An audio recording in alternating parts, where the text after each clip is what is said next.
Hello friends, આજે આપણે ધોરણ 11 દ્વિતીય ભાષા ગુજરાતી એમાં ચેપ્ટર નંબર 5 પિતાની સેવા એનો સાહિત્ય પ્રકાર છે ઉર્મી કાવ્ય. એના કવિ છે દલપતરામ.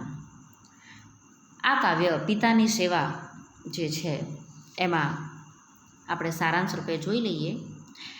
પિતાએ પુત્રને જન્મથી જ પાળી પોષીને ખૂબ રાજી ખુશી અને એને ખૂબ ખુશીથી એની દરેક ઈચ્છાઓને પૂરી કરતા પાળી પોષીને એ બાળકને મોટો કર્યો છે. પુત્રએ બાળપણમાં પિતાની છાતીએ ચડીને એમની મૂછો ખેંચી છે, પરંતુ પિતાએ તેના માટે હૃદયમાં કોઈ રીસ રાખી નથી. પુત્રને સારું શિક્ષણ આપ્યું, સારા ખરાબનો વિવેક શીખવ્યો. પુત્રએ માગેલી વસ્તુઓ રાજી થઈને લાવી આપી. પિતા પુત્ર માટે છત્રછાયા બન્યા. તે માટે તેમણે અનેક કષ્ટો સહન કર્યા. પુત્રએ કોઈ વાર મોટી ભૂલ કરી તો તેને હૃદયમાં દયાભાવ રાખીને તેને સુધારવા સજા પણ કરી. પિતાએ હંમેશા તેનું ભલું કર્યું. પરિણામે દીકરો આજે સમાજમાં મોભાનું સ્થાન પામ્યો છે, તેની કીર્તિ ફેલાય છે. અને આવા પુત્રને નિરખીને પિતાની આંખમાં હર્ષના આંસુ આવે એમાં કોઈ નવાઈની વાત નથી. પિતાએ પુત્રને જન્મથી પાળી પોષીને મોટો કર્યો છે.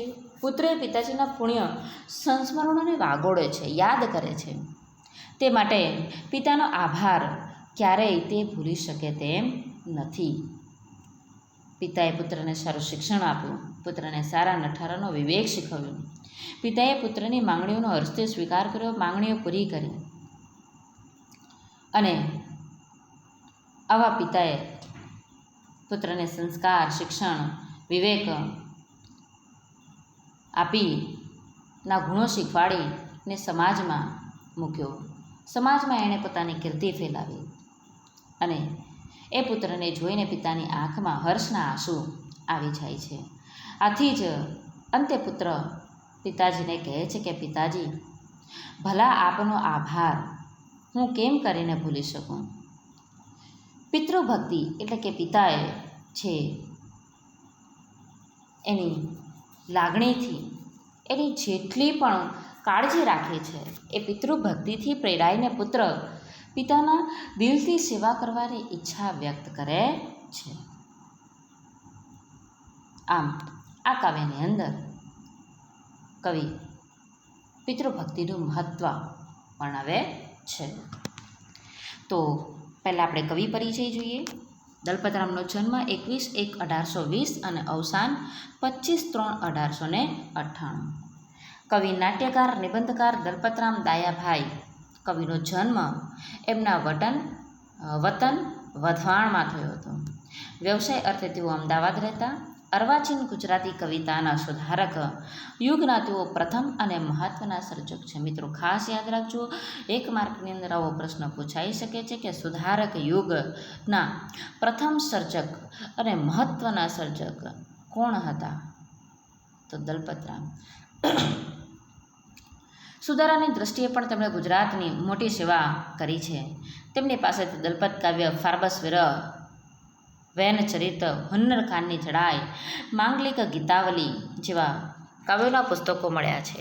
તેમની સમગ્ર કવિતા દલપત ગ્રંથાવલીના 3 ભાગમાં પ્રકાશિત થઈ છે. ગુજરાતના સંસ્કાર ઘડતરમાં એમની કવિતાનો નોંધપાત્ર ફાળો છે. સાદી સરળ વર્ણાનુપ્રાસ અને યમક વગેરે અલંકારોથી મધુર ચાતુર્યયુક્ત શૈલીમાં લખાયેલી એમની કવિતાઓ મનોરંજન સાથે નીતિબોધ પણ આપ્યો છે.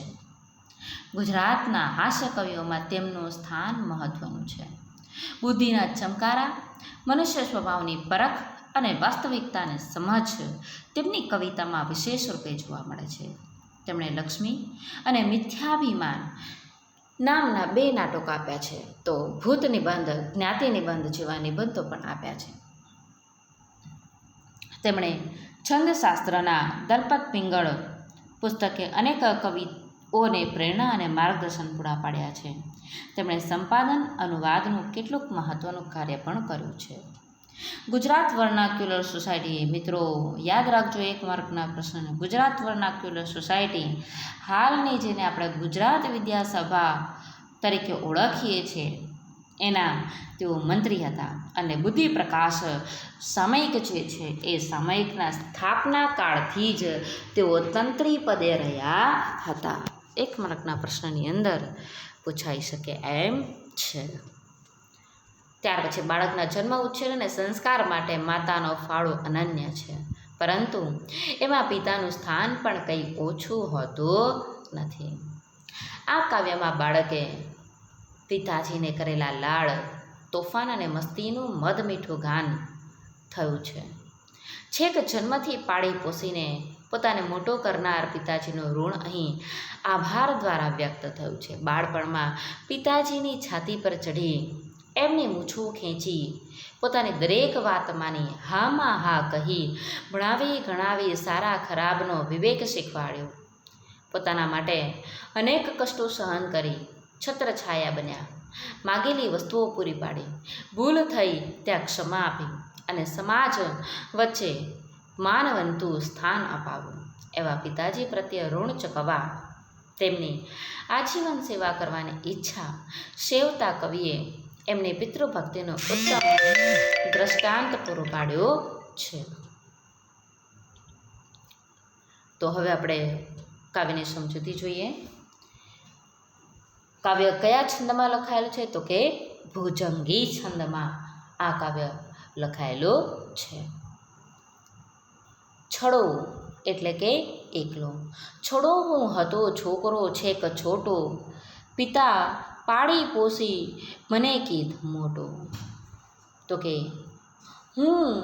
જ્યારે હું સાવ નાનો છોકરો હતો, એકલવાયો, ત્યારે પિતાજીએ મને પાળી પોસીને ઉત્તમ રીતે રાજી રાખીને મને મોટો કર્યો છે. રૂડી રીતથી રાખતા રાજી રાજી, ભલા કેમ આભાર ભૂલો પિતાજી. તો કે પિતાજી મને જુદી જુદી રીતે, અલગ અલગ રીતે અને ઉત્તમ રીતે મને તેઓ રાજી રાખતા હતા. મારી હામાં હા પરોવીને મારી માગ્યા પ્રમાણે વસ્તુ મને લાવી આપતા અને એમ કરીને મને હંમેશા ખુશ રાખતા, હંમેશા રાજી રાખતા. ભલા આવા પિતાજીનો હું આભાર કેમ કરીને ભૂલી શકું. ચડી છાતીએ છે ઘડી મૂછ તાણી, કદી અંતરે રીસ આપે ન આણી, કહ્યું મેં મુખેથી તે કહ્યું હાજી હાજી, ભલા કેમ આભાર ભૂલો પિતાજી. તો કે ક્યારેક પિતાજીની છાતી ઉપર ચઢીને બેસી જાઓ અને એમની મૂછોને ખેંચવા લાગો, છતાં પણ તેમણે મનમાં ક્યારેય ગુસ્સો કર્યો નથી, ક્યારેય રીસ વ્યક્ત કરી નથી અને જે પણ મેં મુખેથી કહ્યું હશે એ મારી દરેક વાતમાં હામાં હા પરોવી હશે, મારી દરેકે દરેક વાતને એમણે સ્વીકારી હશે. એવા પિતાજી હું આપનો આવો આભાર કેવી રીતે ભૂલી શકું. મને સારી શિક્ષા શીખવી સુધાર્યો, વળી આપી વિદ્યા વિવેકે વધાર્યો, ભલી વાતના ભેદ સીધા દીધાજી, ભલા કેમ આભાર ભૂલો પિતાજી. તો અહીંયા કહે છે કે કોઈક વખત કોટી કેટલાય શારીરિક કષ્ટ સહન કરીને પણ મને છાતીમાં છત્રછાયા નહીં, મને સારી શિક્ષા શીખવી સુધાર્યો, મને સારી શિક્ષા શીખવાવી સુધાર્યો એટલે કે મને સારું શિક્ષણ આપ્યું અને સારું શિક્ષણ આપીને મારામાં ઘણી બધી ભૂલોને સુધારી છે. વિદ્યા વિવેકે વધાર્યો, વળી વિદ્યા પણ આવી અને વિવેક પણ શીખવાડ્યો અને ભલી વાતના ભેદ સીધા દીધા છે.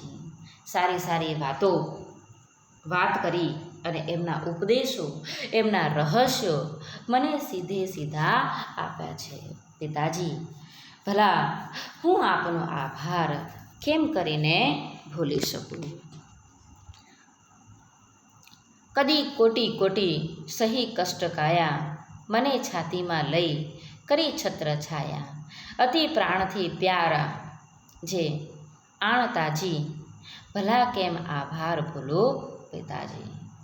તો અહીંયા કહે છે કે ક્યારેક કોઈક વખત તો કોટી કોટી એટલે કે કેટલાય કરોડો કષ્ટ આવી જતા અને એ કષ્ટ એ દુઃખ સહન કરે છે, પોતાના શારીરિક કષ્ટો સહન કરે છે, શરીરને પડતા જે દુઃખ જે હોય છે એ દુઃખોને સહન કરે છે, પણ મને એટલે કે પોતાને એમની છત્ર છાયામાં લઈને મને પ્રેમ કરે છે. પોતે દુઃખ વેઠે છે પણ મને પોતાની છત્ર છાયામાં રાખી અને મને સહાનુભૂતિ આપે છે. અને અતિ પ્રાણથી પ્યાર એટલે કે મને પ્રાણથી પણ વધારે તમે પ્રેમ કરતા હતા. એવા પિતાજી, ભલા હું આપનો આભાર કેમ કરીને ભૂલી શકું.